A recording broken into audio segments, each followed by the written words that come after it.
What is up, guys? You got Not the Worst here, bringing another Black Desert online video. We're taking a look at the patch notes for April 22nd. We got some cool events going on and some new items added to the game, so let's go ahead and check it out. First up, we do have loyal attendance rewards were refreshed, and we also have boost event. So if we take a look at that, the gist of it, we're getting combat XP plus 100%, skill XP plus 20%, and an item drop rate boost of 50%. This is going to be running 24/7 for the duration of the event, which goes until May 6th maintenance.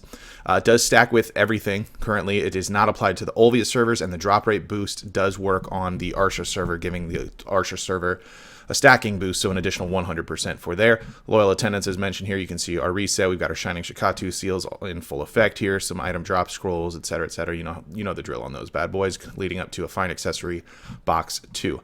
Ongoing still Mystical LE Water Festival, so Koi Boys are still in full effect right now. Flinto's Juice Challenge is still running as well. Now we've got a major update, the Ornet's Spirit Essence and Odor's Spirit Essence. These are the infinite potions that have been talked about quite a bit. There are items you need to get from different areas in Dregan for the HP one, and Kama Sylvia for the MP, WP, SP one. You can see once you combine the pieces for it, you create this potion that does not expire. Infinity HP potion, 275 HP, cooldown 2 seconds. It's instant, and there's a 45% recovery bonus if used when immobile, and 325 recovery of the MP potion as well. And these don't expire, so you no longer have to buy potions or carry them with you. I believe the weight is about 50 on those as well. These are very difficult to get. The items necessary for these are similar drop rate to, say, compass parts. So this isn't something that you're just going to go grind, some Blood Wolves and Shirakan, Shira Ruins, and be done with it for a while. This is an adventure to take you quite a while, which is what the developer note mentions here as well for these never-ending potions. Aside from that, a major update, we got Ebenruth's Knoll. It's a treasure item that can be equipped to the Etheria Carrack, which allows you to use Breezy Sail twice consecutively. The installed ship does need 135% acceleration or higher and a brake 160% or higher in order to equip this item. You obtain it from your inventory by combining the Ebenruth with symbol engraved Knoll. You can now obtain moss-covered map at a low chance when defeating saltwater crocodiles, and 4 items were newly added to the Crow Coin Exchange Shop, Ravinia's Moss Remover, Oculus Flower and Tear, and Ebenruth's Knoll as well. When it was the engraved Knoll was discovered for the first time, the sailors considered it to be a sort of stone that had come off the ruins. However, an adventurer who was sailing the sea following the map he'd found from a saltwater crocodiles inside succeeded in discovering the identity of this strange fragment. Rumors say the adventurer's ship rode on the wind and disappeared beyond the horizon. A little bit of lore we get along there. Major update, focus fire skill was added to ships. Firing cannons is currently intuitive to use it. It's difficult to precisely hit targets that are far away. The focus fire system was introduced to make it easier and more precise when aiming at targets. Witness the precision of the new system even as you cut through the rough waves. So you've got the left fire focus, right fire focus mode there. Definitely check out the patch notes, which are linked in the description below if you want to get into the specifics of the focus fire mechanic. You can now fire simultaneously from the port side and starboard side by clicking on the LMB and RMB at the same time on default firing mode, and you can now get off the ship during the cooldown for reloading cannons. Added 4 new types of sailors, which we saw also on the Global Labs a few weeks back as well. Total number of likes for all chat groups will be reset with today's maintenance. It's kind of whatever. All class changes here, just a couple of updates, which we also saw on the Global Labs as well. A strong burst of energy will hit monsters when your character levels up now at any point in time. A couple of issue fixes across the board here. And then the big one that was talked about, aside from Valkyrie getting, you can now use Prime Purification by pressing WC during Shield Chase or Prime Shield Chase. We've got Meiwa. Meiwa had changes to Petal Bloom as follows. The Foreguard, while charging effect, was changed to a super armor that will last from the charging stage to the end of the attack. The knockdown and good hits effect was removed completely. Stamina will no longer recover during this skill. Petal Bloom's charging will be omitted during General Apricot, and when using this skill during General Apricot, the latter will allow the charged hit damage to be applied instead of the regular hit damage. Adjusted the attack ranges of Petal Drill, Flow December, and Petal Bloom to allow better attacks to enemies flanking you. You can no longer cast Ghost Greeting during Ghost Step if the S key is pressed. You can no longer press S or RMB to use Sudden Decapitation in Short Sword mode for the Ninja. And Kunoichi also has you can no longer cast Greeting during Ghost Step if the S key is pressed. Caphras stone changes, again, we saw these on the Global Lab. You'll now get 95% of your Caphras enhanced items back when extracting them as opposed to the 85% before. The amount of silver required for Caphras stone extraction was increased from 1,000 silver to 100,000 silver per item, which seems a fair trade since we're getting 95% of them back.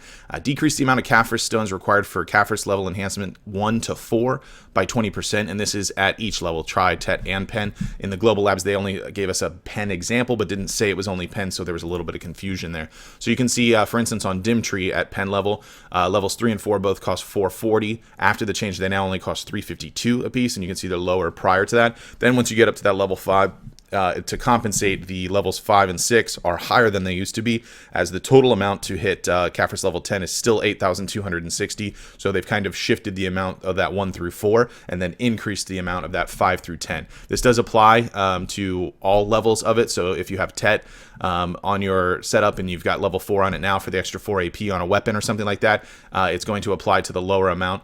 And if you have that Caphras level in now, for instance, I do have level 4 on my Dim Tree, I'm going to have 130 something extra over this that it'll just apply towards the next level. So I'll have 130 stones towards level 5 already put into the Dim Tree, so you don't lose them. It's just added up to whatever the next Caphras level has for you.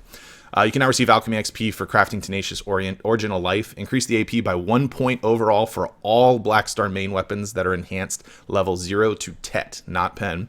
Not that there's a ton of Pens running around. That's kind of a big deal because hitting the 273 Kudum bracket actually becomes quite a bit easier with that extra free AP.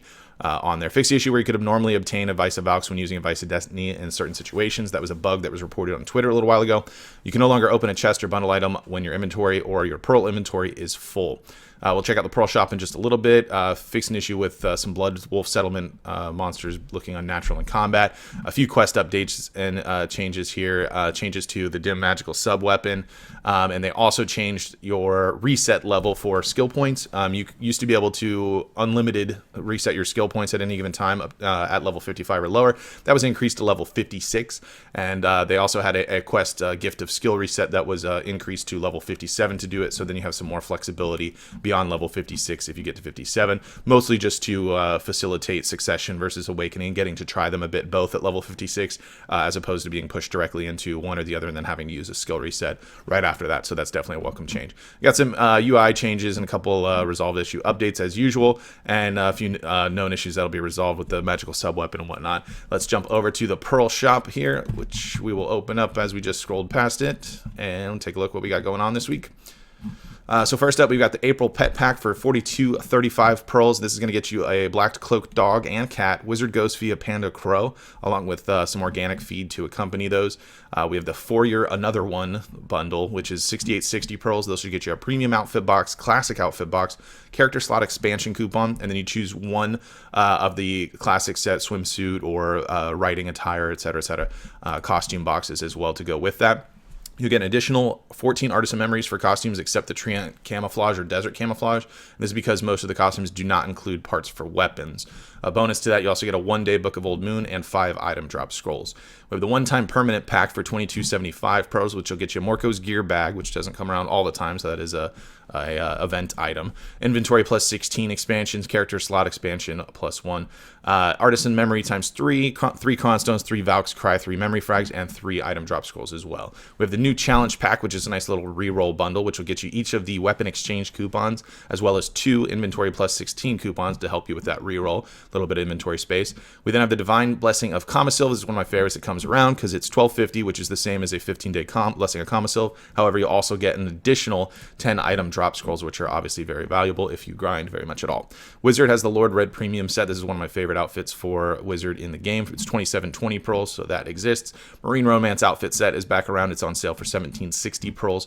Right now, it is currently not available for Guardian, and you can enjoy 20% off of any of the Pavilla or Canop case cape sets, that's cooking or alchemy sets, and then the Pearl Box 10,000 bundle has a little bit of a bonus to it. It's the same price as usual. You'll get the 10,000 pearls plus 1,500 more, but you'll also get 7-day value pack, a 7-day Blessing of Kamasil, 7-day Book of Old Moon, and 10 Valk's Cry as well. It is max 1 purchase per family, and it does note that you don't want to click the one that doesn't have the products. There'll be 2 different 10,000 pearl box offers, so make sure you have the one selected with the bonus offer and don't accidentally buy the other one if you're deciding to put in that cacao cash towards that. So that is it for this week. Let me know what you guys think about this week's patches. Personally, pretty excited about starting the long grind for that Infinity Potion, because I'm definitely going to be pursuing that, which you'll be able to check me out working on stream at twitch.tv/knowtheworstthings. There's a link in the description below if you want to check that out. Head on over there and follow it if you are interested. Otherwise, let me know what you guys think in the comments below. That's going to be it for this one. Be sure to like the video if you did enjoy it. If you're new to the channel, be sure to subscribe so you get notifications whenever new videos do go live. And that it will be all. Thank you for watching, and I will see you next time.